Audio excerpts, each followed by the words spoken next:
Zoop, zoop, let's start the show.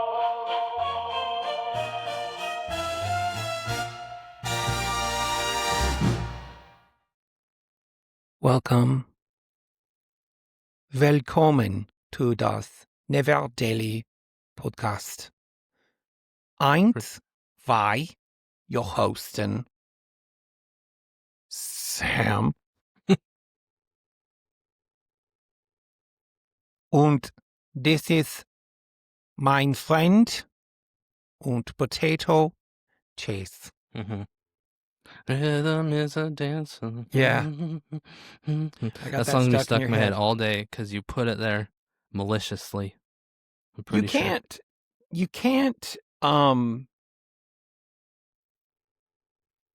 can't use a noun and say is a and then use another noun. You can't. Rhythm is a dancer? No, that doesn't mean anything. No. That's like saying potato is a chase. Mm-hmm. Well, that I look like a potato. That doesn't. It just doesn't. It doesn't work. But that's more of a metaphor. I guess that's what they're going for, huh? Well, that metaphor. I don't even think that's a metaphor. Like, rhythm is a dancer. No, rhythm is just rhythm. DJ, just letting you know in the back door, we just got an alert on our screen. DJ's battery is less than 20%. Oh, why does it give? This is hilarious. This is awesome. Oh no, DJ, hurry, plug in. Riverside student is getting way too smart. It's like, before you know it, it's going to be like, Marissa's blood sugar is low. Angie is experiencing afibrillation. Sam forgot to apply his topical ointment this morning. Oh gosh, what a crazy world. Oh man. We're here and we're sticking around. We've got some good things today. We've got Music Tuesday on Thursday. Mm-hmm. Oh, let me tell you, Chase. Tell me. Your songs really, I might start charging you legal fees for the songs that you give me to play, because I have to fight YouTube's copyright strikes like I'm Aaron frickin' Brockovich. Which doesn't make sense because they're all like smaller bands and they're not that big. They're all like random. You know what I think it is? I think it's that, yes, they're smaller bands, but those smaller labels that have those bands, they have nothing better to do. Oh yeah, that's true. Because they can't afford the big giant copyright strike automation systems that, Empire Records has. Mm-hmm. I don't even think Empire Records exists anymore. So it's a human, and they're just making it hard for people. It's so annoying. That's when you just reply and go, "You're being a sellout," and then they're like, "Oh, hold on a second. We don't sell out here." Yeah. I actually wish we can bring that back, like the whole like thought process of selling out, because it's like how many people are now doing like as many different deals as they can, like. Yeah. Like, just like an example would be like Mr. Beast, right? It's like you go to Walmart, he has like 12 different toys, he has snacks and drinks, and like in the 90s, everyone would be like, "You're a freaking sellout, dude. Like you're just trying to get as much money and shove as much money as you can down your underwears before running away."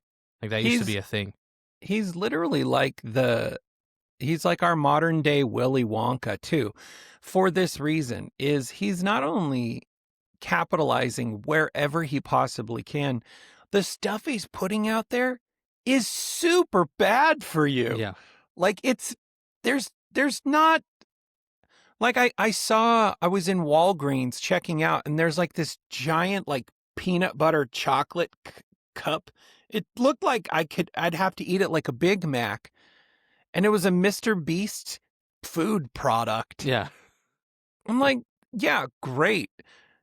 give that to your. There's 37 different, poisons in it. Ugh, But it's it tastes crazy. good, and your kids want it. Sure do.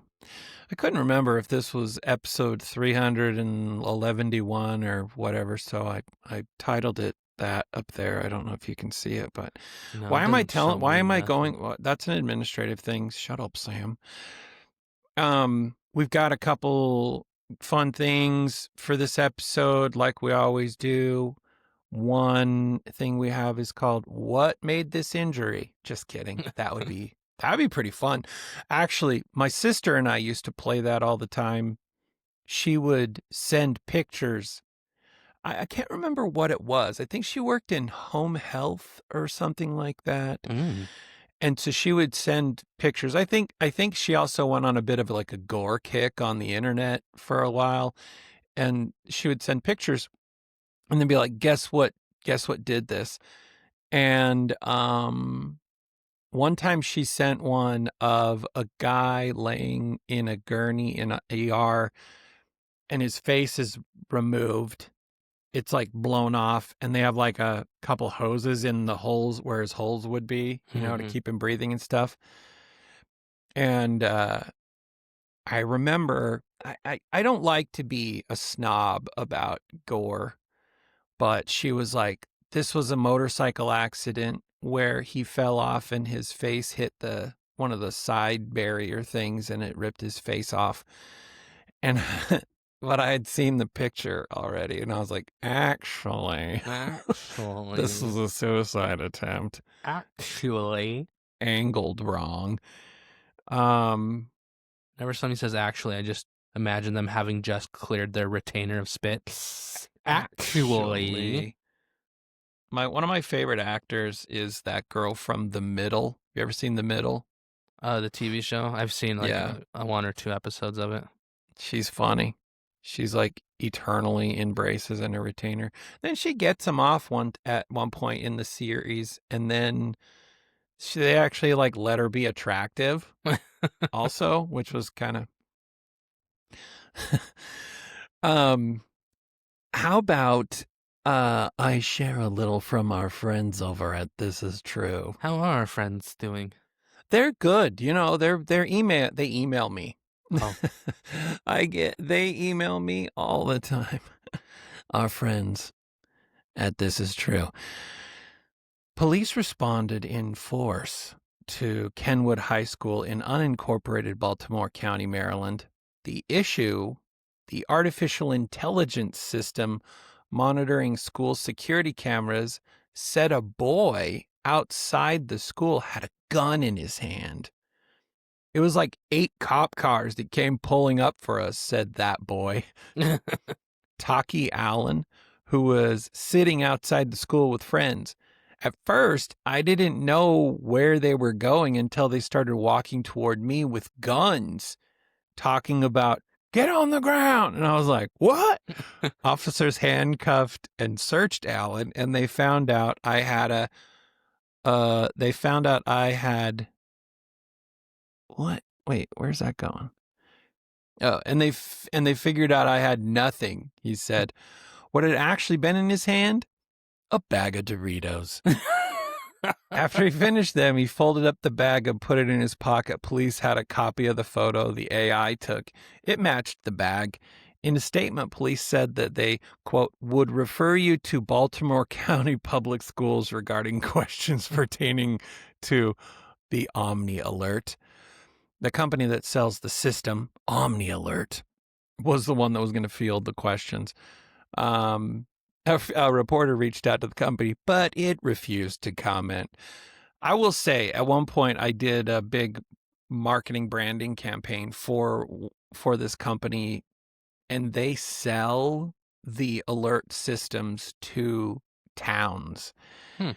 And it was the craziest place to visit because they're making a software that they Kids put in the hands have of guns like drawn on them. These guys are like super nerds, right? And they're creating this alert system software, and it's great. then they have to hand it to, and just in your mind when I say this, picture who you think this is. They hand the alert system after purchase to city administrators for installation and implementation. Like, oh, nothing's going to go wrong. Yeah. You My know? dad worked for city governments for a long time, and like the number one complaint he had was the idiots he had to work with, and had the just the lack of common sense. Just a It's complete lack of common sense, a complete lack of self-awareness. my favorite one was when we'd visit, and like we were, it was like a 3-week span where I was going there to, work over the rebrand and all the marketing and everything. And we'd be in meetings, and then suddenly you'd see like 30 people run down the hallway, and the whole company was like 30 people. So, we've got like 2 people in our office that we're meeting in, and then the rest of them are running around because this would happen. Like a city would have some, like, their alert system go crazy, and they're the ones that set it up. And then they were like, "Oh, call that and they're all Yeah. like pointing fingers out, like, call them. Yeah. One of my favorites, though, and this seemed to happen quite often, was they'd sell the system to a city, and then the city would forget to put the alert system in like sandbox mode or like test mode, and they'd send out an alert. And it was really fun when they had a jokester who worked at the city, and they'd be like, "All right, everybody, I'm going to send out an alert, and you let me know if you got it." And the alert's like, acid freely flowing through the streets, stay indoors, Yeah. and he's like, "Send." And then the whole town freaks out. I figured out when I was an engineer at Hewlett Packard how to use DOS to broadcast messages to over the entire network to people's computers. That was fun. Those were the heady days before, like, really, really heavy duty network security and stuff. And before, when it was still cool to be slightly, sexual assaulty at work.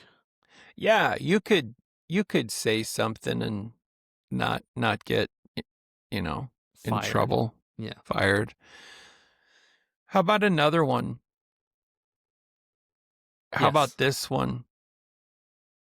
Danielle Miller, age 51, of Nashwauk, Minnesota, was charged with 3 felonies after sending in her mom's absentee ballot in the 2024 presidential election. The ballot was flagged when election officials checked the state's voter registration database for recently deceased people, and Miller's mother was on the list. She admitted the crime and had also signed her mother's name as the witness on her own ballot. As part of a plea deal, Miller pled guilty to intentionally making or signing a false certificate. At the hearing, she admitted the evidence could find her guilty, but she couldn't remember exactly what she did because she was drunk when she submitted the ballots. Minnesota 9th Judicial District Judge Heidi Chandler dismissed the other 2 charges and sentenced Miller up to 3 years of supervised probation and levied an $885 fine. In addition, the judge ordered her to read the book Thank You for Voting: The Maddening, Enlightening, Inspiring Truth About Voting in America by Aaron Geiger Smith, and write a 10-page essay regarding the importance in voting in a democracy and how election fraud can undermine the voting process.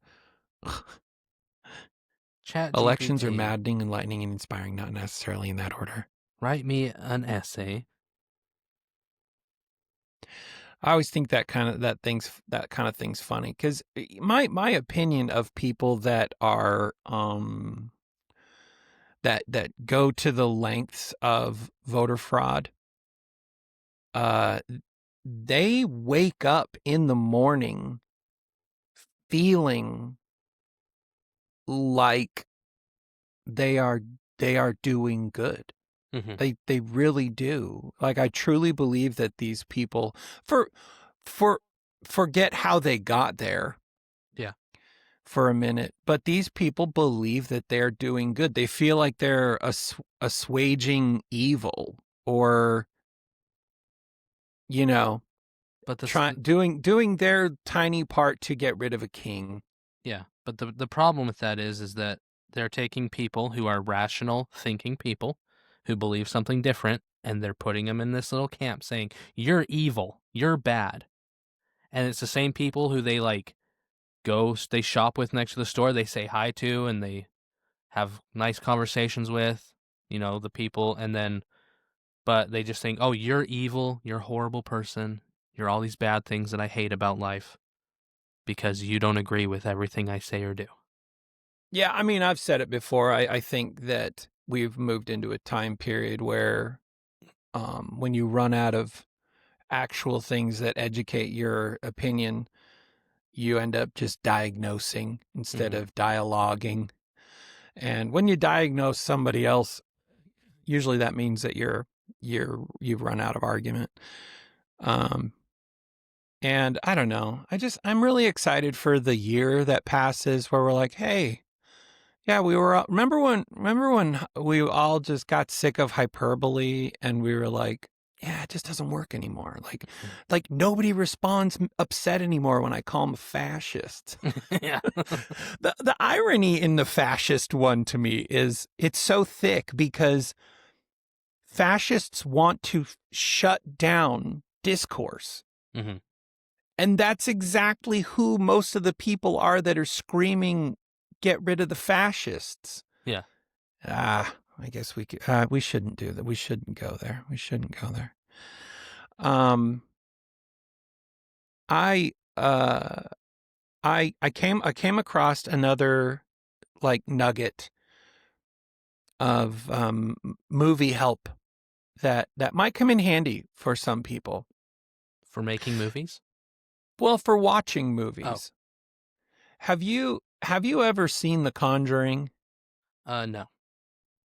Okay, well, this is going to fall on deaf ears. Just pretend like you're super interested in There's this people then. in the background who have seen The Conjuring, so you're talking to them.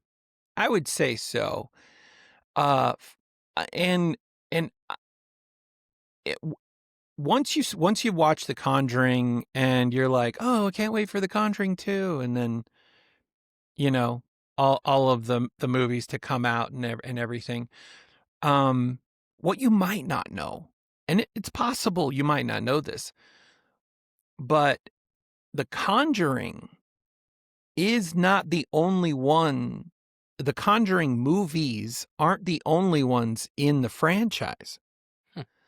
The Conjuring, The Nun, and the Annabelle movies are all in the franchise.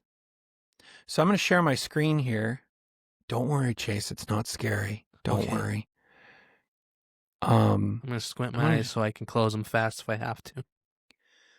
So this is the breakdown. If you wanted to watch The Conjuring in chronological order, meaning chronologically by the way the story plays out, and we've done this before for other things like the Alien franchise, right? Mhm. I thought this was interesting. I think that this should be taught in school. Just kidding, but I did think it was interesting. So if you want to watch The Conjuring in the right order, you don't start with The Conjuring. Actually, you start with The Nun. The Nun kicks off. The Nun story, the movie, kicks off in 1952. Also, having been to horror conventions where the actress that plays the nun is, Mhm. you've never seen somebody that didn't need much makeup to look like the person that she plays in the movie. They literally just painted her face white and like blackened her eyes, and like her nose is exactly the build. It's exactly the build. It's unbelievable. I'm looking at her Uh, pictures right now. Yeah, right. And Yeah. you're like it's what it is it's like God was creating her and started creating her nose, and he's like, okay, there's the bridge of her nose, and you know what? Let's give her another bridge. And they add a bridge, and then they're like, okay, here's the middle part of her nose. You know what? Let's give her another middle part of her nose. And then he gave her the end of her nose, and then was like, anybody want to come like help me with this? And he let a 2-year-old go, boop, just like mess with her nose a little. And I'm not criticizing, because that nose has made her probably, I would guess, quite wealthy. But anyway, so you want to start the Conjuring franchise with The Nun, and then you want to move to Annabelle Creation, which kicks off in the movie. It kicks off in 1958. And then you're going to watch Annabelle, which you jump all the way to 1970. And then The Conjuring, which the movie takes place in 1971. And then you're going to go to Annabelle Comes Home, which takes place in 1972. And then, just because I'm sure they were like, hey, oh man, you know what happened? They were like, have we really screwed up the franchise? We haven't even used the same name for the movies or anything. It seems like we're all over the place. We have The Nun, and we've thrown a Conjuring in there, and we have 3 Annabelle movies. And some guy was like, you know what we should do? Let's add another title that'll confuse them. And let's make it almost sound Spanish. So then after Annabelle Comes Home, which takes place in 1972, you want to go and watch The Curse of La Llorona, which takes place in 1973 in the moviedom. Then you're going to watch The Conjuring 2, which is takes place 1977. And then finally, you're going to watch The Conjuring, The Devil Made Me Do It, which rounds out the movie franchise so far in 1981. So if you watched The Nun and you were like, I feel so listless, like this should go somewhere, it does. It goes right into Annabelle Creation. And if you watched The Conjuring and you were like, I feel like there's something to the story before this, there is. There's 3 movies before it. And if you watched The Conjuring and then The Conjuring 2 and you're like, I feel like I missed so much, you did. You missed 5 movies that you could have filled in the gaps with. It's a weird series because, like, every once in a while, you might have a movie series where they mess with the title just enough where you're like, where they're like, okay, we're gonna have to help people with this one. Like Alien does that. Mhm. You know, there's a couple in the series where it's, you know, Alien isn't the big giant headline, but no, that's so. In case you were wondering, or you want to binge the whole series, now you know, and knowing is half the battle. So here's a fun thing. People are talking about the Annabelle doll in the background. Do you know who is in current possession of it right now? You'll never guess. Matt Uh, Rife. yeah, I was gonna say, because, well, didn't he bought the whole house that came with it, right? Yeah, Is but that the? he doesn't own it because like it was on loan to the place that he bought, and it's still on loan. Like some dude named Tony owns it, like legally. Oh, okay. But he is the legal guardian of it right now. So he is actually in possession of the Annabelle doll. I saw a video the other day. Um, I don't know. There's certain things where, like, I dig into it. I love it. Like there's this guy who has it's like he runs like a kennel or dog training. He runs a dog training business, but he also, why he's famous is because he did this series of videos showing a frozen Bigfoot head that he has. And it made him famous. Dude is crazy as you can imagine. I'm all in. I'm all in for videos like for people like that, for personalities like that.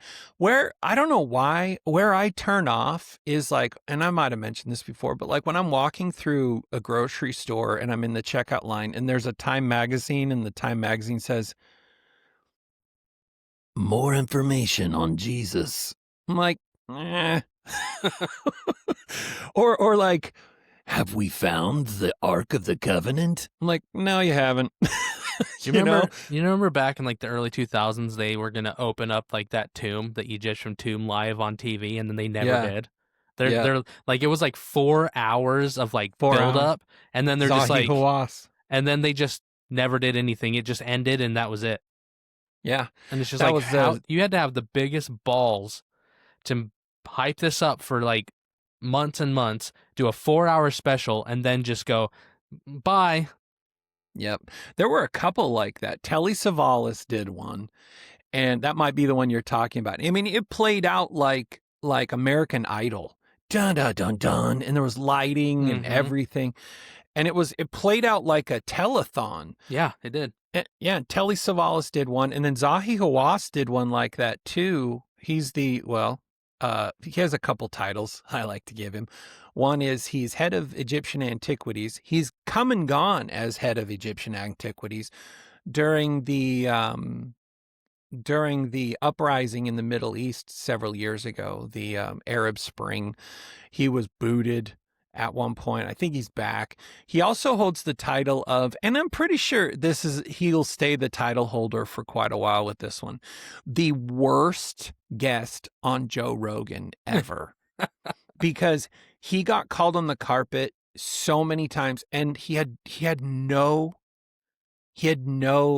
comeback. He had no response that made any sense, because everything he was criticized of being and doing, which was basically hindering progress with Egyptian discovery, unless he was behind it, you know. Yeah. He's kind of a piece of crap. He also had this very short-lived TV series, where it was kind of like the unearth, you know, the reveal.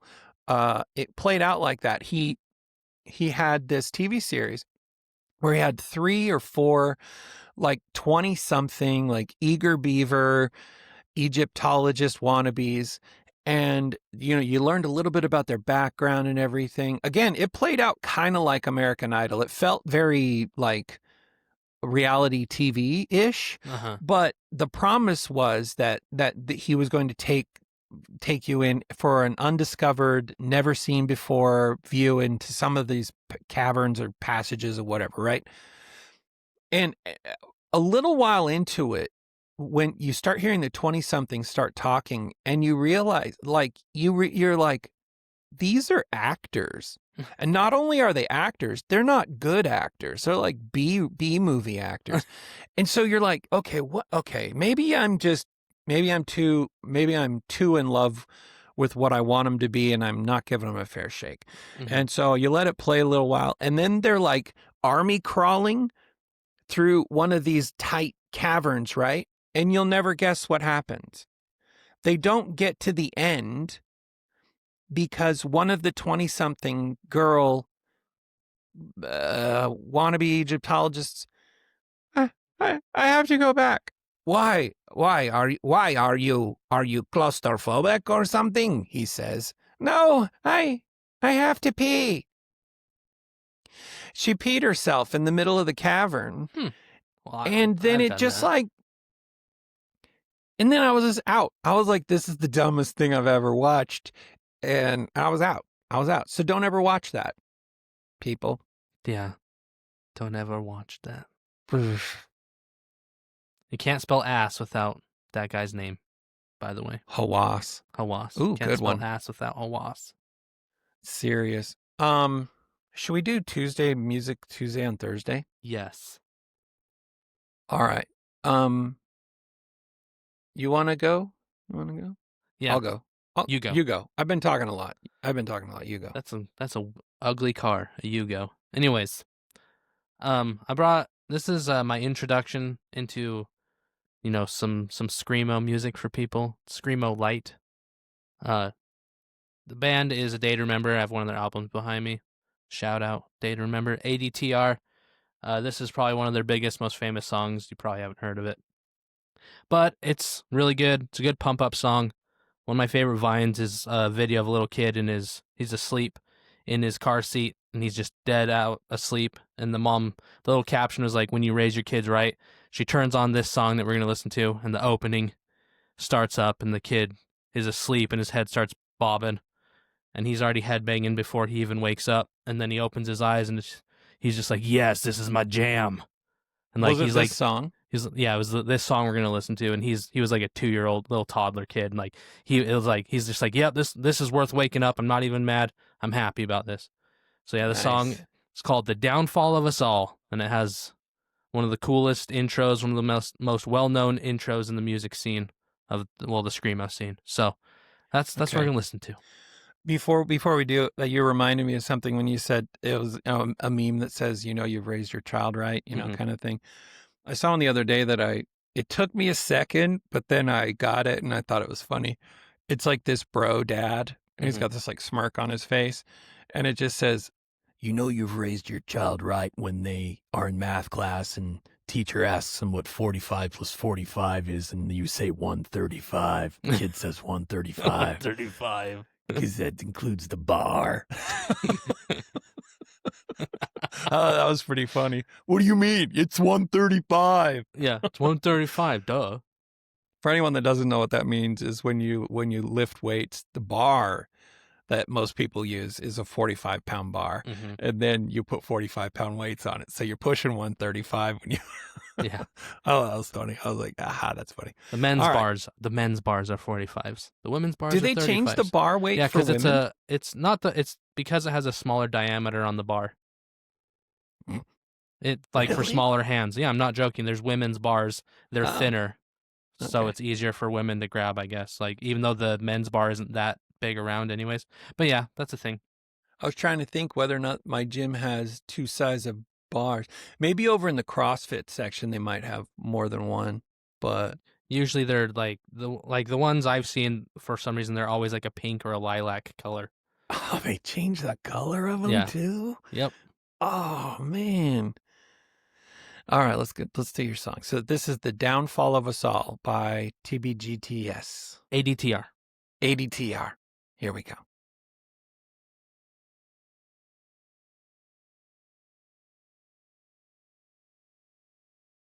Just waiting. Nothing's playing yet. It's just spinning. Boy, that sucks. It was trying. Let's try it again. And now it won't even let me do it. Okay, let's try reconnecting. I might have ruined it. There we go. Okay, let's try this again. Here we go.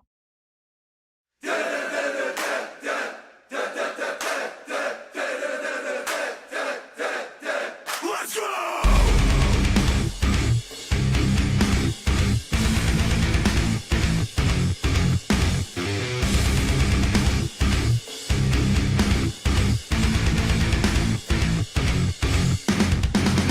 It's not easy picking a name for yourself. Where do you draw the line? I never thought I'd be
And that Clit- was the day to remember. I like it. Yeah, it's a jam. It'll get you going. It does get you going. Yep. Um, Thanks for bringing that, Chase. And Appreciate it. it's one of the rare, not super rare, but he's the screamer is also the clean vocalist. He does both, and Okay. it can be hard to do that. Going between the literal like screaming as loud as you can, then back to just clean singing. Like his vocal cords are probably like built, like they're probably stacked. There's actually a woman, voice coach, singing voice coach in L.A. and she looks like she looks a bit like Peter Pan. She just like very slight build, kind of wistful little lady. Mm-hmm. And she has a video series, actually, a singing voice coach video series called The Art of Screaming. Mm-hmm. And there really is. They teach you to use a different portion of your vocal cords for the screaming. Because bottom line, if you just scream using your voice, you'll wreck your voice. So like you'll trash your vocal cords. So they teach you to it's proper breathing, all that kind of stuff. Mm-hmm. But they actually, it's like a different gear. They have you shift to a different position in your voice for the screamy part. But yeah, you're right. There are even some bands where the screamy part is the another person. Yeah. Completely. So there's a couple bands where like the unclean vocals is sometimes what they'll call it. Yeah. That like there's some band they have two, like one of my favorite bands, Dance Gavin Dance. They have the clean vocalist. Well, they actually have two, and then they have one dude. All he does is the screaming parts, and it's funny because like they don't do screaming all the time, and the screamer usually they're either just standing there, just kind of doing that, or they're also the hype man, and so they're like Yeah. running around, just jumping up and getting the crowd going, and and then they do their part, and then they're gone for a while, and so then they have to find something to do on stage, and then they get their little part again. It's kind of funny to watch it happen. I always like watching those bands live. Like there's a band called the Mighty Mighty Boss Tones, Mhm. and they literally just had guys that were bounce up and down on the stage. That was like Yeah. their job. Yeah, they're the hype man. That's all they do is just so weird. they just get the crowd going. That's all they do. Yeah, it's fun. All right, well, I brought a band. It's one guy, really. He goes by the White Buffalo, Oh. and what's that one? Oh my gosh! I'm trying to remember a TV show. Sons of Anarchy. So they had a couple of White Buffalo songs on Sons of Anarchy, and really, I couldn't match up a band to a vibe more accurately than the White Buffalo to Sons of Anarchy. He looks like he's in Sons of Anarchy. Yeah, right? I mean, Yeah. he just looks like if Sturgis could have just a baby, if the whole town could just poop out a baby, it'd be Yeah. the White Buffalo. And he'd be born at 63, and he'd already smell like Camel cigarettes, Camel Reds, no filters, He looks like he was born, and like while he was being born, they were playing Bad Moon Rising, like on like Right. stadium speakers. Yeah. Whilst he was being born in the room, like When his mom, his mother, the whole town of Sturgis goes to get an ultrasound, they just use 10W40 Yeah. on her stomach. Yep. And it's like doot. Yeah, so he kind of looks like that. So anyway, also his music sounds it just fits. Like you'll be 3 seconds into the song I'm going to play you, and you'll be like, yeah, it sounds like a relationship from a couple that just spends a lot of time at Sturgis. The song's called I Got You, and it's definitely not I Got You Babe by Cher and Sonny. It's not that one. It's kind of the opposite almost of that song, really. But I love it, and it's one of my like kind of guilty pleasures because I don't know. Sometimes when I listen to, 'em, I'm like, is this about domestic abuse? But they're kind of okay with it. There's a man and a woman singer in this song, and anyway, that's enough. I'll let you listen to it and come to your own conclusion. I Got You by the White Buffalo. Hearing about your bitch, you know your devil's tongue. I just wish that I was still the one. Maybe. Is it? It's not playing. Every single thought Freaking inside. son of a. Let me try again. I don't know what's wrong with today's audio. We'll do this again. Here we go. It's Riverside. Hearing about your bitch, you know your devil's tongue. I just wish that I was still the one. Every single. It's super not working. Okay, I'm going to try one more time. Here we go. Hearing about your bitch, you know your devil's tongue. Nope. I just wish. Let's see, will this play? Nope. Doesn't play either. I've seen Anything cocks strut. No. Nothing's playing. Okay, let me see if I can get something to just play through preview really quick. No? Nope. It's a Anyway, miracle we got one to go through, apparently. Oh, how annoying is that? Maybe, well, let me switch screens. Oh, DJ knows.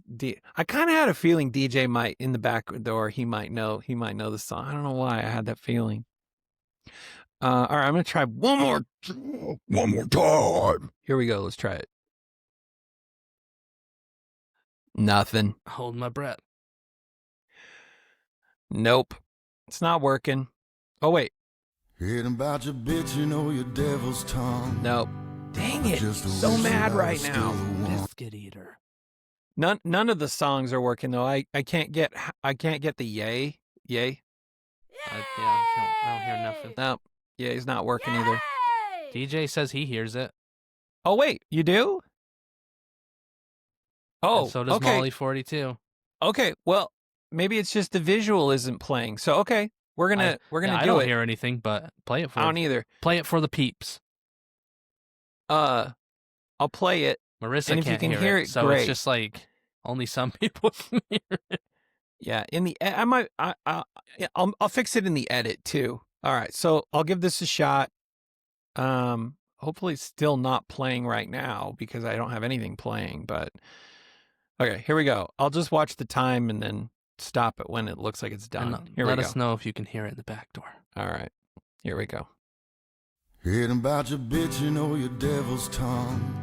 I just wish that I was still the one. Every single thought inside my head telling me that this old heart is dead. But I ain't got no brains in my heart.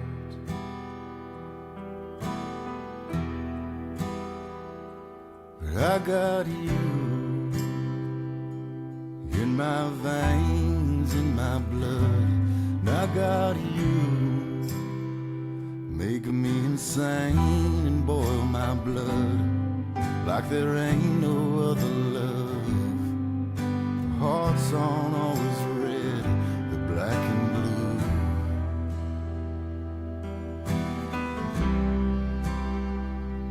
But I got you. Ain't about the dishes or your piles of junk. I'm just sick of you being drunk. Every solitary bone inside of me telling me that it's my time to leave. But I ain't got no bones in my heart. No, I got you in my veins, in my blood. I got you straight to my heart like a flood, like there ain't no other love. Hearts aren't always red.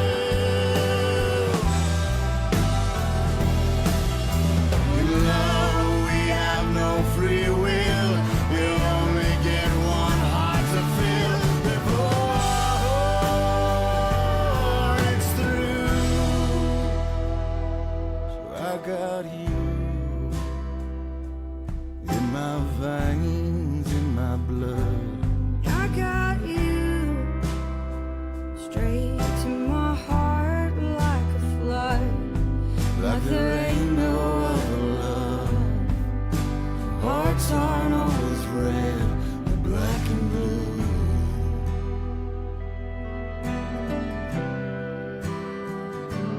But I got you.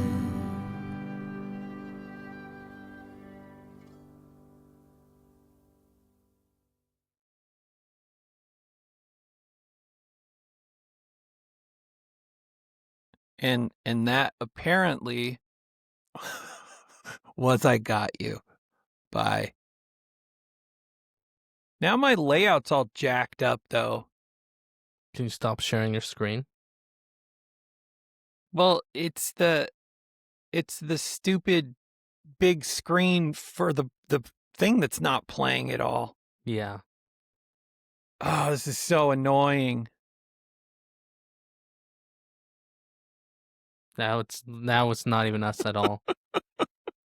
I'm so mad right now. Yeah, as Molly I'm said, so mad. allegedly that was I Got You by White Buffalo. This is the worst episode ever. Are we going to have to really? We're going to have to do the rest of this episode with that stupid thing right there, sitting there? This is so, I'll fix it in the edit. I'll fix it in the edit. I think I can change the screen in the edit. Oh, I'm so mad right now. It's funny because it's like I tried to see if I could hijack it and it won't even let me. It just says someone else is currently presenting. Yeah. You know what? Maybe if nope, it won't. Yeah, it won't even let me. I'm the god of the show with all the controls, and it won't let me do it. Do you have multiple windows open of Riverside? No. Let me check. No, I don't. This is so dumb. All right, well, let's just move on. I'll fix it in the edit. Everybody in the edit won't know because I'll change the layout, but they'll know because we've it been is a talking bad about day. it for the last 2 minutes. Anyway, Chase, Yeah. what did you bring today? So I brought these are just some random wacky news headlines from the last month and a half. So these are pretty funny little stories, little snippets about what's going on in the outside world. And most of these are happening outside of the United States, except for the one that's happening on your face. And we'll get into that later. So, German robots are given Sunday off as a religious day of rest. Did you know Are they that? really? Yeah. So in Germany, they have this law called Sonntagskiel. And I don't know if I'm saying it right, but I probably am saying it right. But Probably it basically is a law they have on the books that says you can't work on Sundays. It's a day of rest. This law was made in 1919, which is a long time ago, at least over 10 years ago by my math. And it doesn't apply to everything. Restaurants can stay open, gas stations, pharmacies, hospitals, important stuff. So probably like laser tag places get to stay open too. Because you can't just tell people, hey, you can't eat on Sunday, you can't get gas, you can't get your medicine, and you can't pwn little kids with your superior tactical knowledge and abilities. That would be like crazy. So some places stay open, is what I'm trying to say. But here's where it gets weird. There's this company called Tegut. It's Tegut. Really quick. Yeah. Let me stop you real quick. We should probably clarify, because you said the phrase, you can't pwn little kids. Yeah. There might be some people that don't know what pwning is. It's PWN, and it's a gamer/leet term, which means owning them or beating them or dominating. Yes. Just because you said you can't pwn little kids. I wanted to make sure we're all on the same page. I don't want people to suddenly think again that you're this giant pedo. Yeah, pwn, hard P. I just made it worse. You did. Okay, please proceed. PWN. Okay, so there's this company called Tegut, Tegut, and they run little robot shops. They're automated mini markets. They call them walk-in vending machines which is a great description because that's exactly what they are. You walk in, the robots do everything, and you walk out with your little snackies. No people are working there. Maybe one person's working there to prevent robot uprisings, but that's it.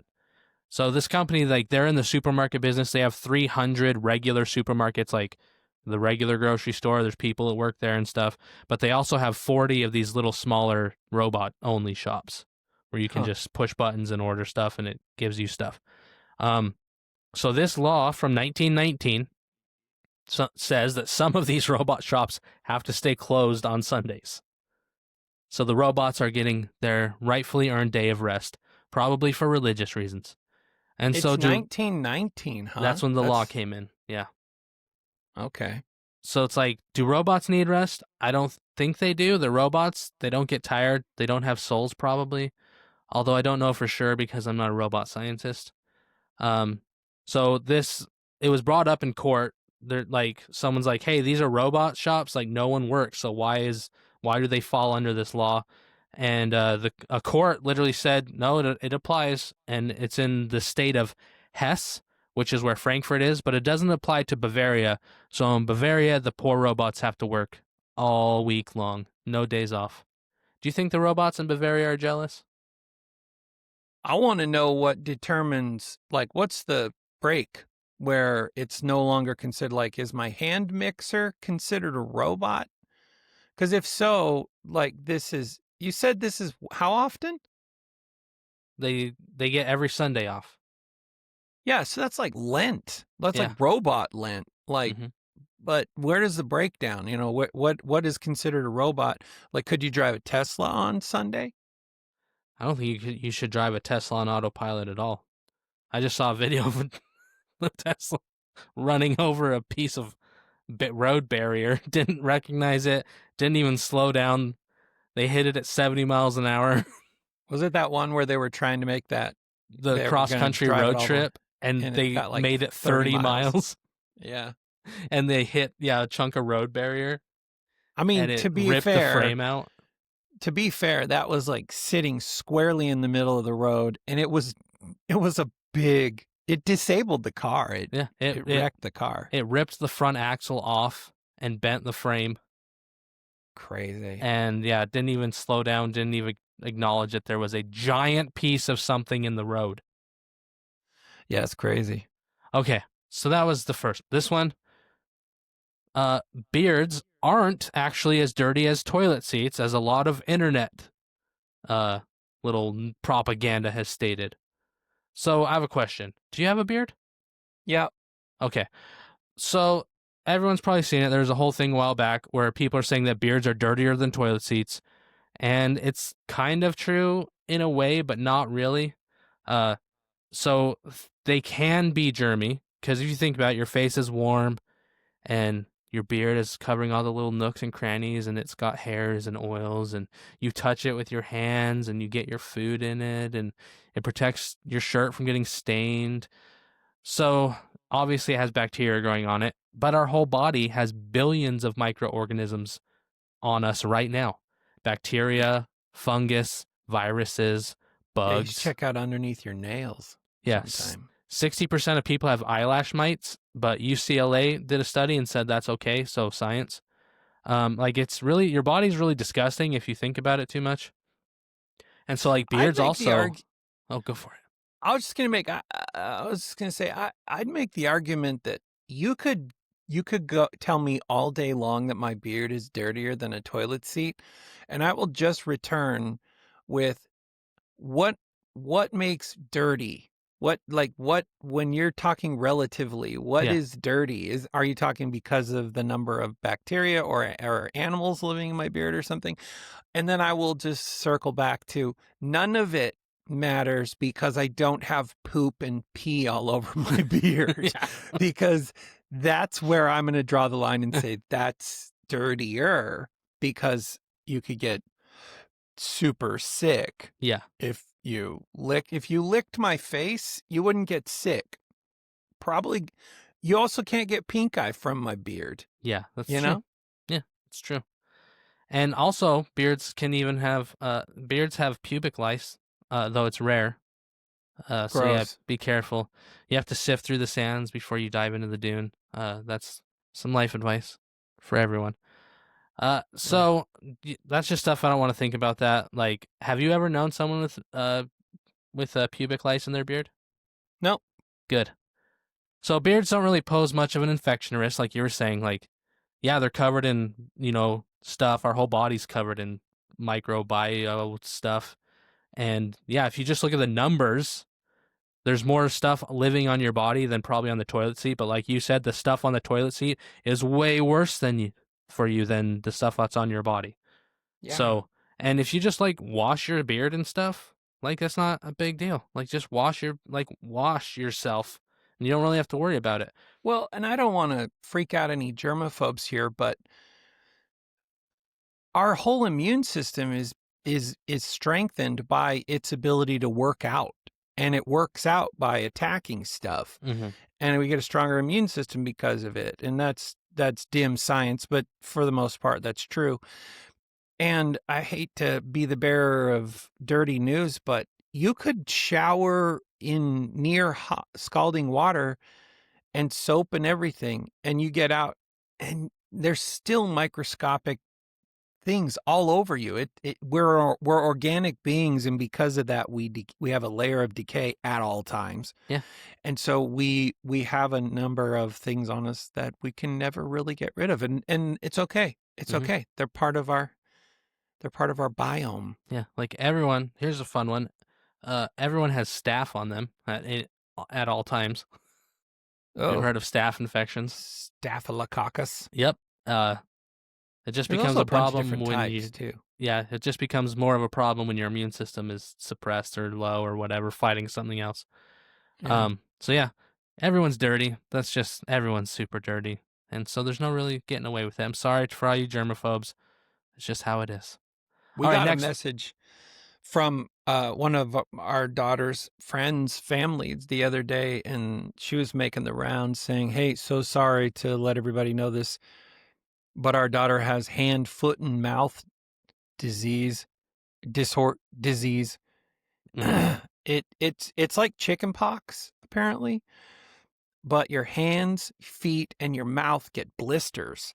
Oh. And apparently it's also like it's highly contagious, and can be transmitted through water. So if somebody with hand, foot, and mouth goes in like a pool, or your kid gets baptized on the same Saturday as there, so they could get it. So watch out for that one. Yummy. Hey, we're going to talk about stuff you like talking about right now. Sleeping? Yes. No. Scientists found a 270 million year old animal that looks like Kermit the Frog. What? Yes, we're talking about fossils and old stuff. So, scientists found this fossil of an animal that's 270 million years old, like I said, and it looks like Kermit the Frog. So they named it Kermitops. Of course they did. Which is super scientific, which is amazing because usually scientists name things boring stuff like Dinosaurus longbonius or whatever, like something dumb. And so, they actually went with Kermitops because it looks like Kermit the Frog. So this thing lived in Texas, which is funny because I don't think of Texas as being around 270 million years ago, but it was apparently. This was during the Permian era, which was between 299 and 252 million years ago. It was a time of warming and diversification, and then eventually mass extinction, which is kind of rough. So Kermitops was actually really small. Its head was like about an inch. So it wasn't like a big scary dinosaur or anything. It was just a little frog-looking thing. And why is it significant, you ask? Let me tell you, because that's a good question. It's a proto-amphibian, and that means it's an ancestor of modern frogs and salamanders. So this thing was the missing link for modern frogs and salamanders, that's why it's important. Yeah. So, and there's a lot of salamanders around here, moist, squiggly things. You either love them or hate them. I'm in the middle. I think they're cute looking, but I don't want to touch them. And the best part is this fossil was actually discovered decades ago. But like a lot of things, it was put in the Smithsonian and forgot about. Of course. And because like a lot of people don't realize that like the Smithsonian is like a big old holding ground for a bunch of stuff that people don't even know is there anymore because it's been there for so long. So it was there for 40 years, this fossil, in storage, and someone found it and was studying it, and they're like, wait, this is actually kind of important. And not just because it looks like Kermit the Frog, because this is like the missing link of, proto-amphibians. So, yeah, that's a cool little Kermitops. Crazy. Mm-hmm. And so, yeah, cool little thing. And that's it. So in the next one, we're talking about animals again. So there is a spider, and it is called the feather-legged laceweaver, which makes it sound like it's all fancy and maybe even cute for spiders. Like if it can talk, it'd say, I'm a lady. Yes, the feather-legged laceweaver. So, but much like the weird, overly flirty person at parties that always drank too much too fast, there's a spider. This spider barfs its prey to death. Did you get my joke? Because they're flirting with you and then they throw up and you want to die. So, it's a humble-looking spider, despite its fancy name. It looks like a little piece of plant debris. Like there's some bugs that they blend in just by looking like chunks of plants. Yeah. It's one of those. So you probably don't even notice it. It lives on plants. But yeah, most spiders, they inject venom. They bite you. The venom goes through their fangs. This spider can't do that. Its fangs, it has fangs, but they don't have holes in them, and they don't have venom glands. So it can't inject anything. Like most spiders, they'll inject stuff, and then it will kind of dissolve the insides, and then they suck out that juice, right? This thing wraps everything up in a web, and then it just sits there and literally just barfs poison on them, fills up the web, and then lets it dissolve from the outside rather than the inside. Then it drinks that soup. Oh. And so they, like, these spiders are just really tiny. They probably live, most of them, like, you probably have one in your house, depending on where you lives in, like, especially in office plants for some reason is what they like, because of, like, temperature controlled and all that stuff. Probably in people's beards, because that's a callback. Dun, dun, dun, dun, dun, dun. So yeah, you just think about, the little spiders that vomit their prey to death. Gross. And, oh, dang it, this isn't going to work anymore. I have Go another ahead. story. Just try it anyway. I'll try it anyway. So the title of this article that was printed and published: Excessive Urban Nightlight Disturbs Great Tits. Ah, what? Well, and it won't work anymore. Well, I could try it again. We're going to play the tits song. Let's see. It's going to be hilarious. But Riverside, you should give them, when Riverside asks you for your thumbs up or thumbs down, definitely give them the thumbs down on this one. Yeah, How was it I just recording? tried it and it didn't work. But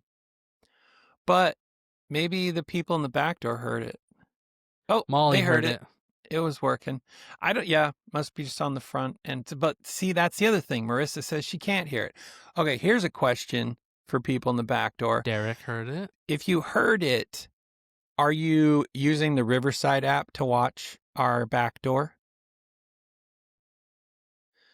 And my guess is they're either, Derek's on Riverside. Marissa, Molly's I would on- wager Marissa's might be watching this not through the Riverside app, maybe through the browser. Yeah. Would be. Brooks on the Brooks on the app. Gmail. So the Gmail browser. I'm in Gmail. That's awesome.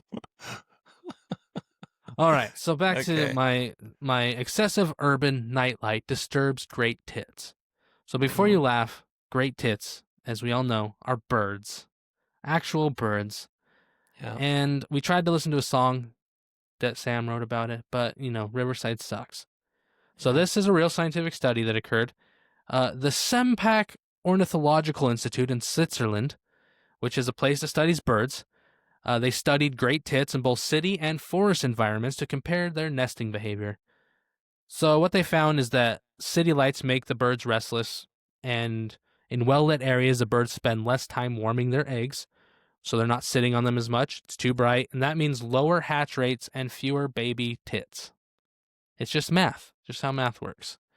So in the woods, where it stays dark, the birds stay snug as a bug in a rug, but in the city, with all the lights and from the cars and street lights and buildings and the meth heads screaming all night, the birds can't get good sleep, and so it affects their birthing rates. So in a way, the lights cause a lot of aberrations. Yes, aberrations. And so light pollution is literally hurting them. And they also navigate by starlight when they like fly around places. And so when you can't see the stars and all that stuff and the moon, and they lose their bearings and they just fly, everything throws them off.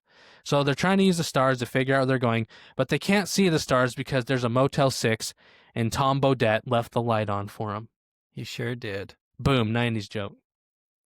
So turn down your lights if you want to save those great tits, is what I'm saying. Like, turn your lights off at night. Apparently these tits look better in the dark. So, just do them a solid. Just turn your lights down and just let them fly around and do their thing. And that's all you need to know about the great tits. I have one more.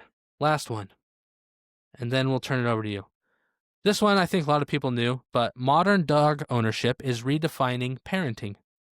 Researchers at, I don't know how to say that, it's in Hungary, Okay. Eötvös Loránd University are studying how the rise of dog parenting is reshaping modern life. So you know those people who say like their dogs are their kids? Yep. They're fur babies. They Uh-huh. treat them like kids, and they have birthday parties for them and all that stuff. Well, there's another thing that is mirroring that is birth rates are dropping. Like less people are having kids. Less people are choosing to have, children.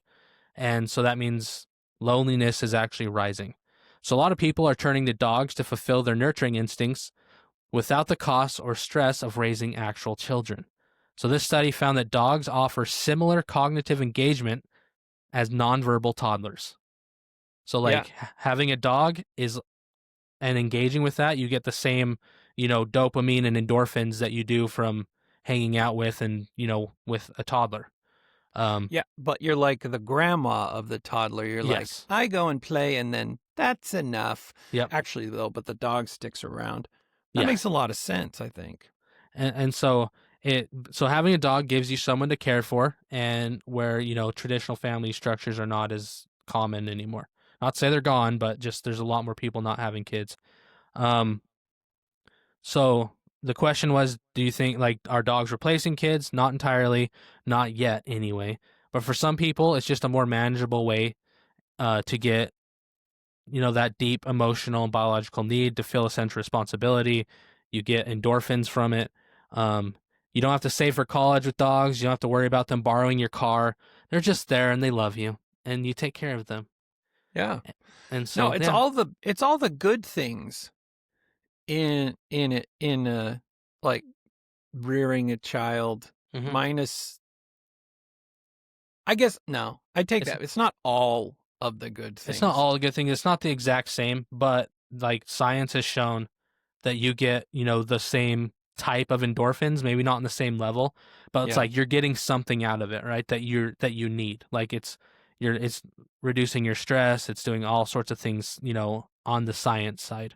Yep. Yeah, So, that makes sense. I mean, your brain's responding basically the same way as it does. And it's interesting that they put it in they categorize it as a nonverbal infant. yeah, as toddler. a toddler, nonverbal toddler. Oh, Brooke asks, what's reduced dog ownership for people who don't have kids? Yeah. So it's they're reducing. they're reducing stress. They're getting endorphins that are similar, not in the same amounts. It's just a lot, and it's less stressful to raise dogs than kids. Because, they same intelligence levels sometimes. I've met cats and dogs that are smarter than some kids. Yeah. So, Also, a dog stays adorable cats and dogs, they stay beautiful, where children go through phases. Like, Yeah.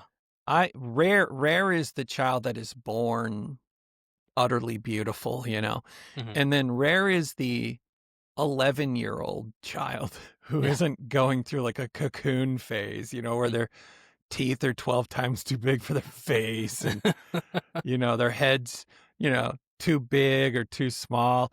The 11-year-old girls are all 74 feet tall, and all the 11-year-old boys are like 2.5, like Mhm. hobbits. So, And there's actually studies coming out too that dogs get the same like endorphins and dopamine hits from us that we do from them. oh, really? Yeah. And so it's just like, everyone knows, dogs are, man's best friend, right? But it's also a scientific, like there's literally a scientific bond between canines and humans. Like they Huh. get the same, it's symbiotic. Like the same rush we get from holding a puppy, dogs get that from, playing with little kids. The same, like when you look at a dog and go, oh, such a good boy. The dog's looking at you going, oh, such a good boy. Like it's literally like reciprocated, Hmm. like with dopamine and endorphins running through their brain. So Yeah. it's kind of cool. And I like that. That's very just interesting. that relationship. And then, yeah, that's what I brought today. Hopefully people were enlightened about robots and dogs and toilet beards and all sorts of stuff. All the things. Plant Yeah. spiders. It's plant spiders vomiting on you. What did you bring today? I brought something quite interesting. And so I love data. I love data because I you also can, love Star Trek too. yeah. Oh, Data is cool because you can manipulate it in a bunch of different ways and find patterns. And one of my favorite pages is the page where it tracks charts that have nothing to do with each other, but they line up. I don't know why I find it so funny. But anyway, today, I stumbled across a very interesting data, a point of data. And basically, this guy, he took a large language model, which is a long way of saying AI. And basically, a large language model can analyze millions of things all during its process and identify significant outcomes that we might not be able to see with our own eyes because none of us are like super secretaries. It can do in 1 minute what would take us a month, right? And we'd probably lose our way along the way. And it can stay laser focused on certain tasks and whatnot. And so today, I found this wild thing where this guy punched in millions of book reviews to identify books most likely for readers to say. Now, this is for readers to respond this way. All the book reviews, it consumed all the book reviews to find the ones that readers said changed their life, used those words, life-changing, changed their life, all of those. So this is a top 300 most life-changing books based on reviews. Now, the thing read them all about, to me, yeah, not just the titles. just read them all. Okay. Yeah. Well, I'm not an LLM, but Chapter you 1. could have an LLM do it. The thing about this is it's subjective, right? And people use hyperbole like it changed my life when it really didn't. So this should be taken with a grain of salt. There's also a bit of data that I'll jump into in a minute where it ranks how accurate life-changing books are with books sold. And then also, so a couple other data points, but so let me just give you a little more on this. I'm reading from this report, so it might not be quite as sexy as when I normally do this type of thing. But the main event of this is the life-changing books. So there's a table. I'll share my screen now. Oh, crap, I can't share my screen because the video thing's broken. Yeah. Thanks, Riverside. Oh my God, I'm so mad right now. Anyway, I can do this.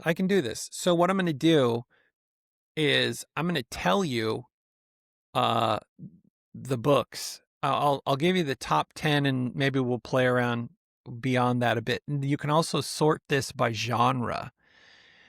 So we'll have a little fun here. So here are the top 10 books based on the most reviews given that said it changed their life. You'll never in a million, billion, drillion years, Brazilian years, guess what book number one. You probably won't guess what book most of these are, but you want Something to take a in guess? the Hank the Cowdog series. You're so wrong. Oh, So dang off. it. So I'm not surprised by this, but the genre that the number one and number two books are in the psychology genre. So the number one book is a book called Your Erroneous Zones. Mm. It's by Wayne W. Dyer. No relations to Bud. And so here's the first paragraph of try to sell you on this book.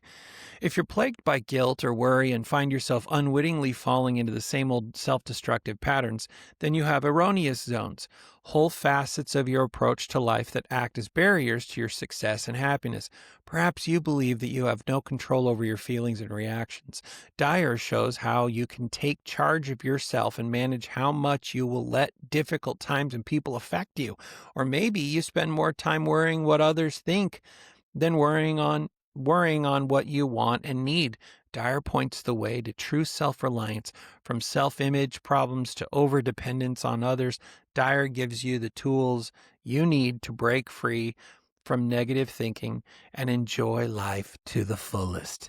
Now, just on Amazon alone, Goodreads is probably the place where you'd want to, I think Goodreads is probably the place with the most level-headed responders, but it almost has 3,000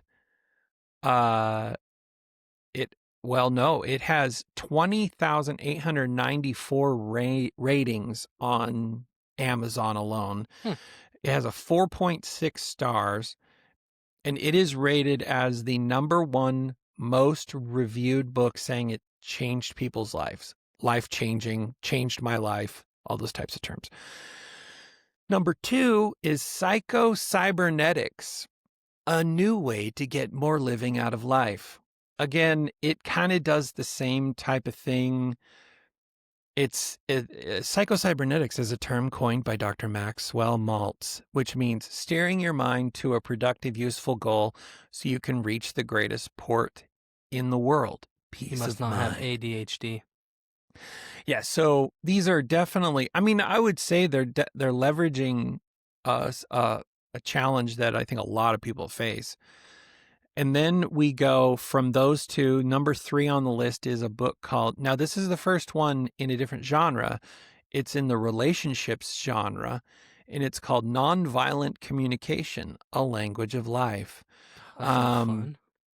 Yeah, so this book, if violent means acting in ways that result in hurt or harm, then much of how we communicate, judging others, bullying, having racial bias, blaming, finger pointing, discriminating, speaking without listening, criticizing others or ourselves, name calling, reacting when angry, using political rhetoric, being defensive or judging who's good or bad or what's right or wrong with people could indeed be called violent communication. Now, I suddenly am really mad because I cannot stand it when people say words are violence. Shut up. Just shut your Also, stupid face hole. bullying works.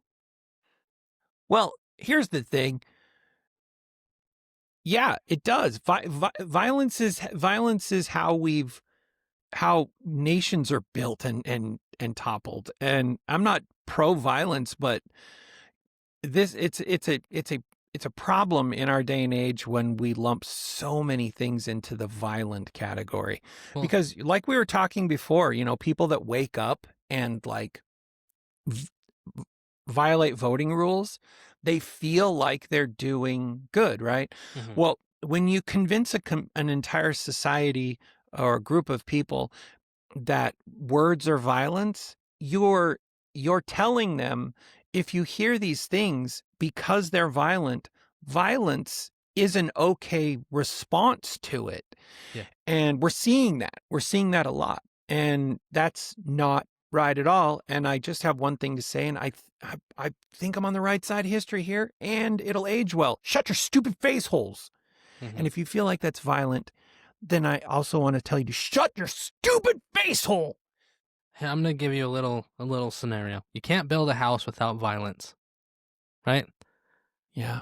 You gotta And you hammer can't- in stuff. You gotta cut wood, hammer nails, smash things together.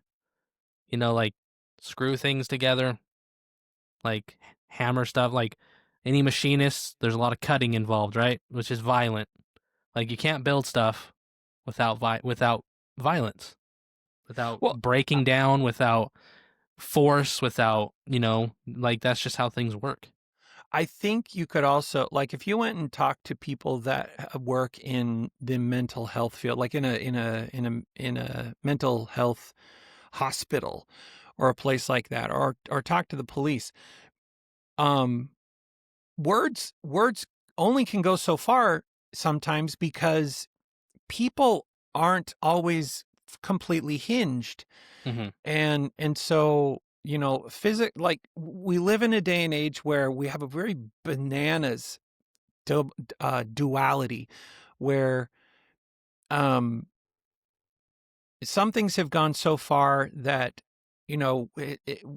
there are a lot of women who feel like they can hit a man, but a man should never hit a woman. That's a duality that, no, shut your face hole again. Shut your stupid face hole before someone shuts it for you.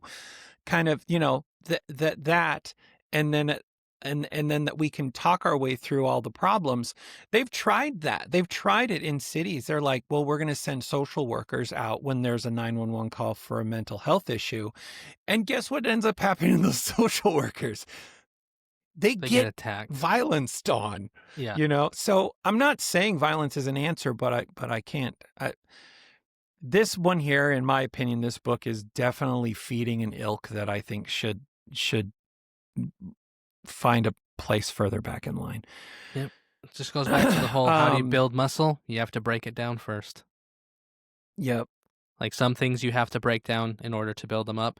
Not saying that's what you should do every time, but yeah, sometimes there gets to a point where you have to the actions have to occur, and sometimes they're actions that aren't in the best interest of both parties. We're just not very good right now in this day and age wordsmithing, because we give way too much credence to some words. We apply words to people that don't match. Pick a critical word that's been used in, political speeches or protests. I've been called it in the last year in reviews. So, that's just no, stop. Just stop. Shut your face hole. Yeah. I say all that, and then number 4 on the list. Can you guess? Has something to do, it's the opposite of what you're talking about. The Book of Mormon. Shut your face holes, then read the Book of Mormon. It's the first one in the Christianity genre. And then we move right on. Number 5 is The Magic. If you've never heard of The Magic, you might have heard of a companion book to it called The Secret. And it falls into the spirituality category. And so The Magic is book number 3 in The Secret. I don't know if it's a trilogy. I don't know how many the there Magic, are in it. it's part of The Secret Library. Yeah, by Rhonda Byrne. Interesting. So let's see. Then moving on. Oh, this is interesting. Spirituality just dominates the top 10, and it makes sense because, spirituality is religion light. It's I want to feel good, and It's religion and with I mean less this. rules. Well, yeah, and I mean this genuinely. Like, there are people that want to feel good and feel like they have a sense of purpose, and that there's some kind of ethereal embrace without dogma, without commandments, you know? Mhm. And that just lines up with some people. So the magic comes in at 5. Number 6 is love what is, 4 questions that can change your life. Number 7, the road less traveled, a new psychology of love, traditional values, and spiritual growth. Number 8, you can heal your life. That's a good title right there. Just bam. Just tell me what's up. Number 9 drops back into the Christianity category, the Peace Giver, How Christ Offers to Heal Our Hearts and Homes, by James L. Farrell. Rounding out the top 10, we drop into, I'm kind of surprised at this actually, but And just the for everyone first- who wants to know, The Peace Giver is another Mormon book. oh, it is? Yeah. Oh wow, we're nailing it. I've just been Googling it, and the first place that it pops up is Deseret Book. So Now, something to mention here, I think this is important right about now, is these are books that people say changed their lives. And again, hyperbole, right? People use that term very loosely. And so that doesn't mean these are like, why isn't the Bible? I literally want to know that. I want to know, why isn't the Bible in the top 10 if we're talking about books where people have said changed their lives? Mhm. Maybe because maybe for people that read it, or that it's a part of, it's so fundamental to their life, from like that they don't see it as a book. Maybe, you know what I mean? Yeah. Like, I could see that. The Quran's also not on the list. So, number 10, we drop into the personal development category genre for the first time. Awaken the Giant Within, How to Take Immediate Control of Your Mental, Emotional, Physical, and Financial Destiny, by none other than old banana hands himself, Anthony Robbins. I feel bad for anyone who's ever gone to one of his workshops, to be honest with you. I'll tell you what, though, I believe it was a TED Talk, and he tells this story at the end of his talk, and he's like, now I'm going to try to get this. Yeah, I've only got 3 minutes or something like that. And he starts telling the story, and then he looks at the clock, and it's right before the clinch on the story, right before the climax of the story. He's like, I'm at 3 minutes. Should I finish? And the crowd like literally melts into the floor. They're like so connected to him. He's an amazing speaker. And here's the thing I think about a lot of personal development guys like him.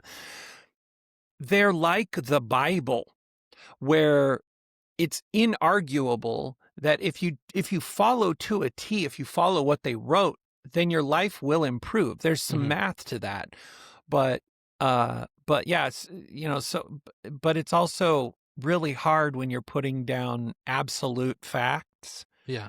or absolute guidance, But on that the you flip could side be of wrong. On the flip side of that, they always have a way out, right? Because if you say, I read your book, I followed everything, and it didn't work. And they go, well, did you follow everything? Yeah, did you though? Did you follow everything to a Right. T? Because if you did, it would have worked. So I know that you didn't. Like Yep. there's always an out. There's always a back door with those. Yep. You know what I mean? I'm gonna do the top 20 here, because I want to see if we get any other interesting nuggets here. So 11, 12, and 13 are all go back into the spirituality category. Simple Abundance, Way of the Peaceful Warrior, and A Return to Love, Reflections on the Principles of A Course in Miracles. Then, for the first time, to number 14, we hit the health genre. Nourishing Traditions, the cookbook that challenges politically correct nutrition and the diet dictocrats. I gotta say, I haven't read that book, but it's only been a couple years since we the people were told that we were sold a bill of goods with the food pyramid. Yeah. Like, we all grew up with that. So Mhm. I totally think there's something to this. I don't trust the FDA anymore. Haven't for a long time. all you have to do is watch a documentary or a movie on the opioid crisis and find out that, the reason Pfizer slayed it or any company like that is because there was money that changed hands with one guy in the FDA. And once you're in, you're in. Like, it takes an act of God to get something removed from FDA approval once it's in. So I don't know. Can I tell you a quick life hack, especially with social media and influencers? If the nutritionist / health guru on social media is trying to sell you a product that they own the company, they're full of shit. Okay? Because they're going to tell you all these things. This is bad for you. This is bad for you. This is bad for you. The only thing that can fix you is my miracle pill or miracle smoothie or all this stuff. Like, there's so many influencers out there who are selling bad stuff because they're literally telling you things that are good for you are not good for you because they're trying to sell you something. Well, and the due diligence there too with the influencer market. Podcasters is the same way. It's like, I tried to do due diligence when I would do, have a sponsor. Sometimes you, like, the majority of the time, I wouldn't do one if they wouldn't send me the thing so I could try it. Yeah. And I got mattresses. I got, athletic greens. I got, subscriptions to BetterHelp. So most of the time, like, if I was ever like, that just doesn't work, I wouldn't do the sponsorship, Yeah. But yeah, no, there's definitely, it's an easy way for influencers to make a quick buck. And also just ignore all the fear mongering that's in influencer health stuff. Like, don't use plastic cutting boards. Anytime you go to a restaurant, guess what they're cutting their food on in the back? Every single time. Every single time. They use the same white nylon cutting boards. All of them do. Well, so. I was going to go to top 20 with this, but the rest of them are all spirituality books, which makes sense. It lines up, right? Those are you're going to say that those. If this was the 90s, I would guess Chicken Soup for the Soul was on there. Yeah, but it's not the 90s. It's not, so it's not on there. So I'm rolling through here to see where we hit some different genres. Some that stand out. At 22 on the list, we hit the pseudoscience genre for the first time. I'm not quite sure if that author, Michael Newton, is excited to be in that category. Journey of Souls: Case Studies of Life Between Lives. And then we go back to spirituality, health. We hit psychology at 26, The Dance of Anger, A Woman's Guide to Changing the Patterns of Intimate Relationships. That, I don't know. That's not the one I've heard of. Dave Ramsey. Oh. Dave Ramsey hits the list at 27 with The Total Money Makeover. I know a lot of people swear by that, actually. That is a book where if you follow it, you can be debt free. There's a brilliant thing that he does, and it's so simple. It's easy it's an elevator pitch. He's got this thing called snowball your payments. Yeah. So basically what you do is you take, let's say you have 5 credit cards that you pay on, and you work to pay one off. The highest interest rate one. Highest interest rate, right. So you determine what is a reasonable amount that you can double down on or increase the payments on that. And when you're done with that, you take the payments that you would be making on that and you add those payments to the next credit card that you're already making payments on. Yeah. Right. Because whether somehow your finances are able to have paid for both of those. So just stick it out. And he's got a phrase that I really like. He says, live like no one else so you can live like no one else. So he comes in there. Health comes on. The China study at 28, the most comprehensive study of nutrition ever conducted, and the startling implications for diet, weight loss, and long-term health. Makes you wonder, the most comprehensive study of nutrition ever conducted, the China study. Nothing really forthcoming comes out of China. I've found, as I proved with, the Mao's revolution. I will say that there's a lot of like ancient Chinese herbology that even today they're still proving to be correct. Oh yeah. You know what I mean? Oh yeah. And so there's some cool stuff that's like all natural, homeopathic that science is barely confirming at this point. Where it's just like, oh Right. yeah, that does work. Oh yeah, that is a good thing to do. Oh yeah, that is how you do that thing. Yep. Okay, so now I'm gonna filter a couple of these. So we'll go through some genres because some of these genres might be exciting to people, or interesting because they might hit for you. If I filter the list, so it just shows me novels. Okay, I was gonna say, what's the so highest fiction book on the list, let's see. and what number is it? Okay, I'm in novels, and they break them down by double categories. So it's like novel, philosophy, novel coming of age. I'm skipping philosophy because I don't know if I don't care about it. I guess Yeah. I just don't care enough about it. Coming in at 102 on the list is the first novel coming of age novel, Damien, the Story of a Youth. At 135, The Power of One by Bryce Courtney. Siddhartha is that's a philosophy one. Never mind. Now this is a very popular author with my wife and like her friends. Colleen Hoover comes in Oh, with sorry, the I almost first, threw up in my mouth. the first, the first just straight up novel. There's no novel subcategory, just novel. It Ends With Us by Colleen Hoover comes in at 145.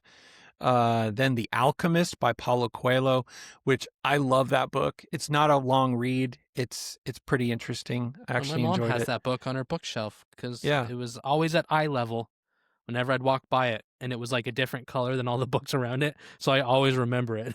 Yeah. Paulo Coelho also hits on at 170 on the list with Veronica Decides to Die.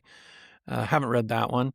The Fountainhead by Ayn Rand comes in at 169. I'm a little surprised that beat Atlas Shrugged. But all right, let's see. So let me just get into some that you'd be interested in. Sci-fi. Okay, Robert A. Heinlein. Heinlein. Do you know him? Yep. Oh, he's the godfather of sci-fi. Can you name any of his books? I don't want to put you on the spot. Heinlein, off the top, did he do John Carter? I know he did A Stranger in a Strange Land. Like, that one's obvious. Yeah, that's the one. Hits at Oh, he 188. did Starship Troopers. Oh, you did? Okay. Yeah, he did Starship Troopers. Okay. That's probably his biggest one, his most worked on one. So I always get him and Isaac Asimov mixed up though, so it's kind of, yeah. I always mix them up in my brain. Now this is interesting that these lists these are on here in these categories because remember these are books that changed their lives, changed people's lives. So remember that's the headline with this whole series. But I think you could say that Heinlein changed. He changed, he basically invented the science fiction genre. Was he before Ray Bradbury and I don't know, but Asimov? he was like the one that I think got super popular, because he was born in 1907, right? Okay. And so he was writing this stuff in the 1930s. He was writing about space and stuff, and I think he just blew it up. Huh. But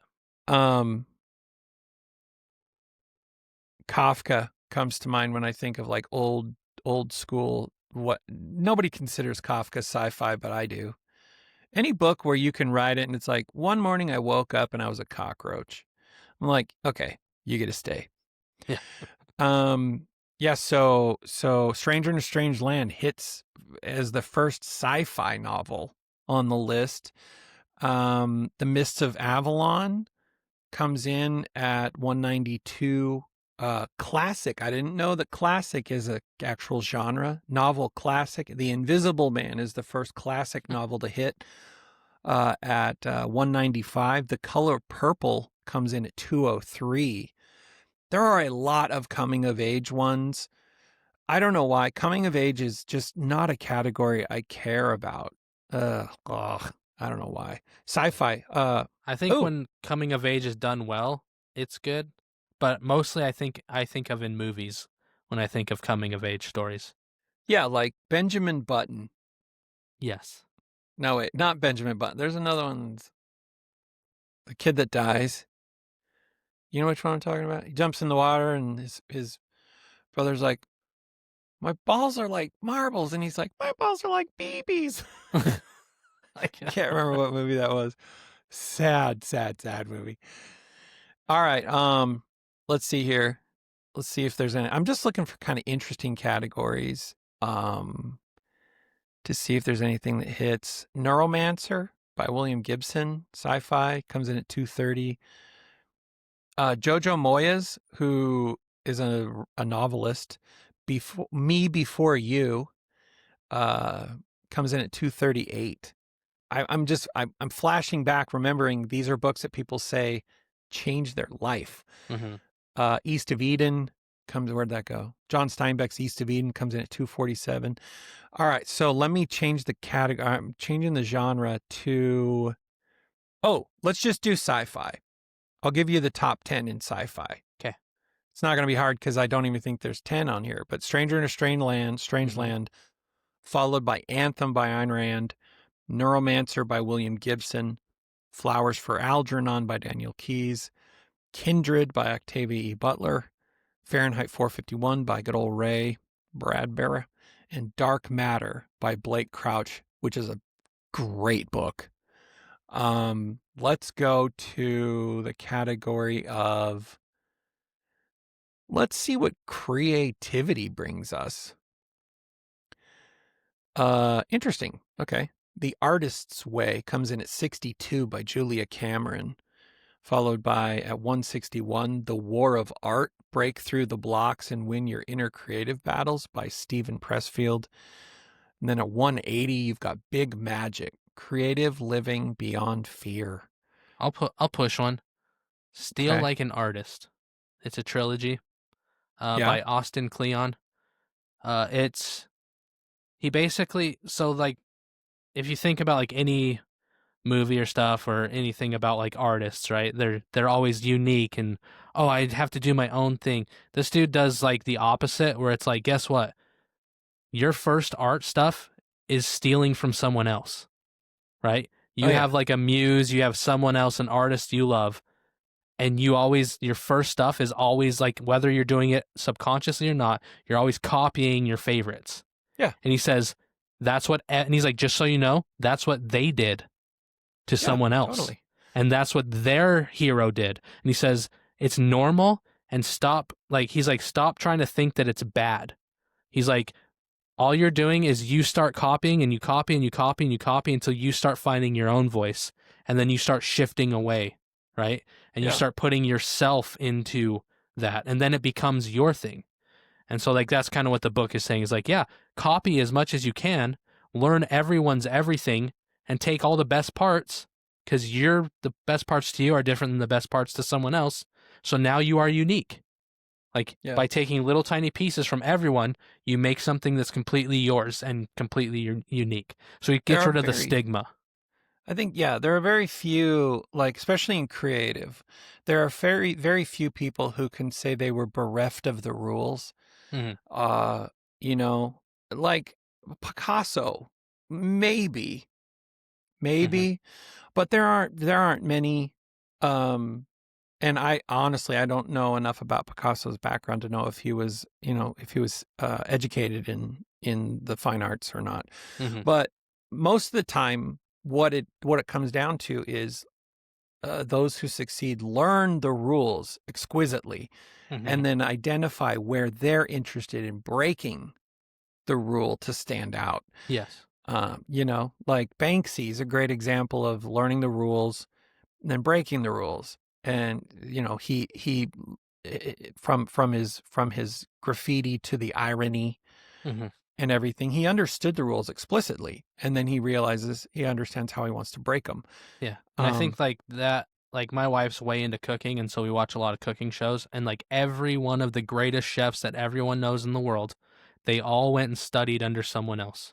They all went and worked in someone else's kitchen. They learned how to do that person's stuff to the T. And then they're like, what if I change this? What if I change this? What if I change this?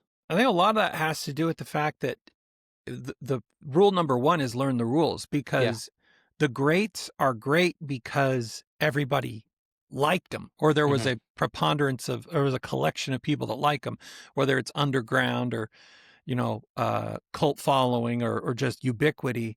Yeah. That's where the learn the rules part comes in, is you realize what people like, and then you modify. But you don't ever, like, I can't think of one person who was just like complete anarchy. Yeah. And everybody liked him because of it. Because most of those people, like, they self implode. Yeah. know?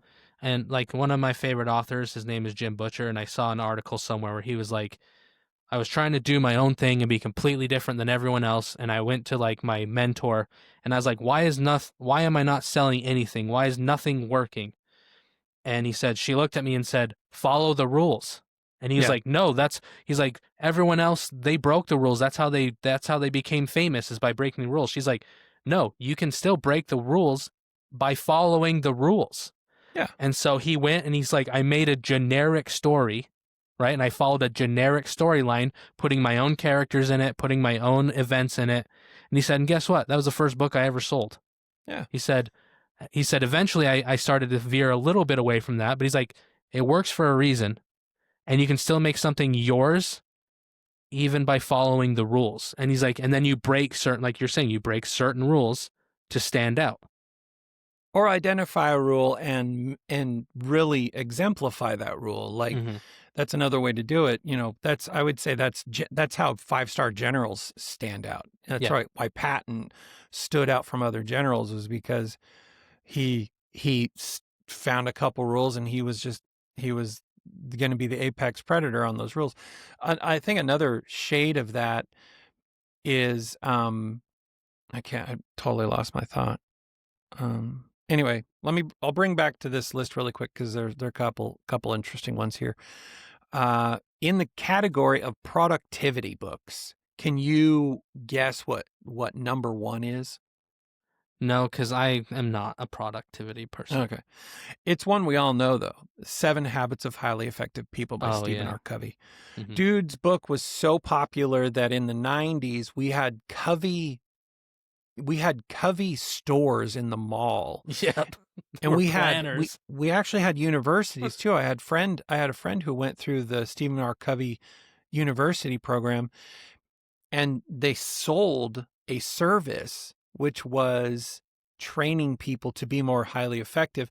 And they would, like, business owners would buy the series, and you would go in and teach the series, the system to them. It's crazy. Trying to look on the list here if there's any other ones. All right. And then I'll just hit the top 10 of novels, because this is interesting. Again, remember, this is subjective, because these are books that people say changed their lives. These are not highest selling. The highest, we're going to go with philosophy. I don't know why. I don't really line up with philosophy. Because it's philosophy subjective. Well, I think part of it for me personally is there's nobody I have less respect for than a philosophy professor at a college who has tenure. To me, having a profession where you're just a professional question asker, and also the hubris, like the hubris that comes with mocking your students. Like, I don't like philosophy professors that are like that, but the majority of them are like that, and it turns me off. So maybe that's why I don't like line up. But number 1 is Ishmael, An Adventure of the Mind and Spirit. It's a philosophy novel. 2 and 3 are also philosophy novels: Illusions, The Adventures of a Reluctant Messiah, and The Celestine Prophecy by James Redfield. Coming in, we got a couple coming of age ones: Damien, The Story of a Youth, and The Power of One. And then you got Siddhartha comes in next. Atlas Shrugged comes in. Maybe that must have hit higher than The Fountainhead, because it came in at 143. Probably just in a different genre. Oh, yeah. No, yeah, it comes in as a philosophy novel. So maybe I really like Atlas Shrugged, but when people are like, should I read it? I'm like, okay, here's the deal. The first 120 pages are a slow burn, then it bangs, and then you can skip the last 60 pages because it goes from slow burn, kind of very, very, very slow character development to, The world's on fire. well, it speaks to today. It speaks to what you don't ever want to see your government do to you. Yeah. And then the last 60 pages are her, basically she takes the whole cast of characters and the story and jams them into what I would say is her philosophy on objectivism, Mm-hmm. which is basically, if it feels good, do it. And I don't really ascribe to that. So, and then Les Miserables comes in at 155. Victor Hugo's great one. One that I'm trying to find, and it's got to be on the list. No way.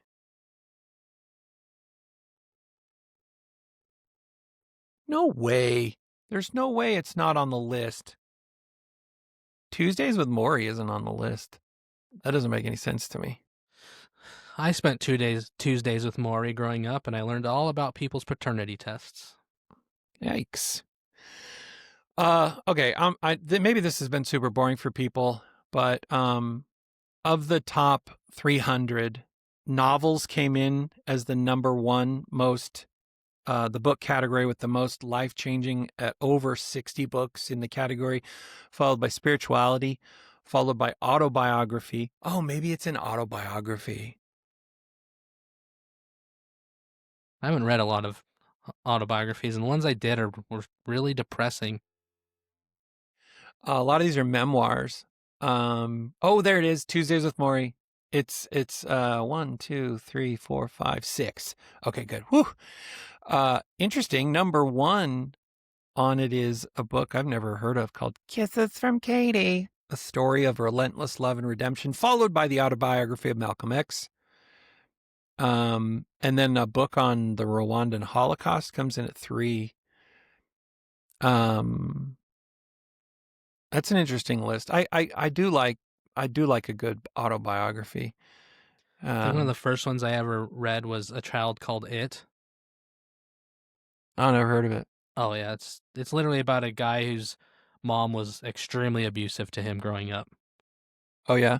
Yeah, it's his life story, and yeah, his mom was like hyper abusive to him, and then he ended up like, I think there's a follow-up. I think it's a trilogy. The first one's about when he's a kid, the second one is about when he's a teenager in the foster system, and then the third one's about him as an adult and then trying to cope with everything that happened to him as a kid. He's like one of those people that, he went through a horrible, horrible youth and childhood and then turned out to be a good human being despite all of that. And so he does the whole speaking circuit and stuff like that. I'm a firm believer in everyone's story is amazing. It's just finding the architecture to tell the amazing story, I think, is really what it comes down to. That being said, there are only 4 authors on this list that managed to have 3 or more books on the list. And Mitch Albom, who wrote Tuesdays with Morrie, he has 4 books on the list. It's If it's you shorten interesting. his name, you get Mitchum deodorant. Whoa. Mitchum. Mitch Crazy. Wow. Or Yeah. Malbum, Wonder if he's related. probably. It's funny, on the graph here for life-changing books for the authors, it puts it in half books. It's like 3.5, like you could get a 3.5, but you have to put a whole book on the category. So anyway, I thought that's funny. So Mitch Albom has 4, John Green has 3, Ayn Rand has 3, and Brenne, B-R-E-N-E? Maybe it's a half book. Maybe they co-authored. Co-author, maybe. Yeah. Breen Brown comes in as the 4th with 3 books on the list. So yeah, again, not all 5-star books are created equal in terms of their impact on readers. There's very little overlap between the books most likely to induce a life-changing review with those that readers rate highest on a scale of 1 to 5. on the same review. And so that's an interesting kind of clarification there. There's only, let me see here, on the list of life-changing books, 1, 2, 3, 4, 5, 6 out of 300 hit at 4.6 or higher on the ranking of those books. It's very interesting. Here's an aside for you. The book with the highest average star rating on Goodreads. The book with the highest average star rating on Goodreads is The Complete Calvin and Hobbes. And I love that. I love that so much. It also has an astoundingly high rating on Amazon. It's got 95% 5-star reviews. So anyway, that's some interesting data. It would have been better could have shared it on the screen, but Riverside. Such is life. Riverside. As a small plea as we leave today, I'd ask you to go to our comment section on Spotify or Apple Podcasts. Tell us how we've changed your life. For the better 8 only. All 8 of you. For the better, please. Not for the worse. Because we know there's tons and tons of stuff you can say the other direction, but we're asking you to be positive, please. Yeah. Also, this would be fun, actually, if you think of it and you want to. Post a comment on either Spotify or Apple.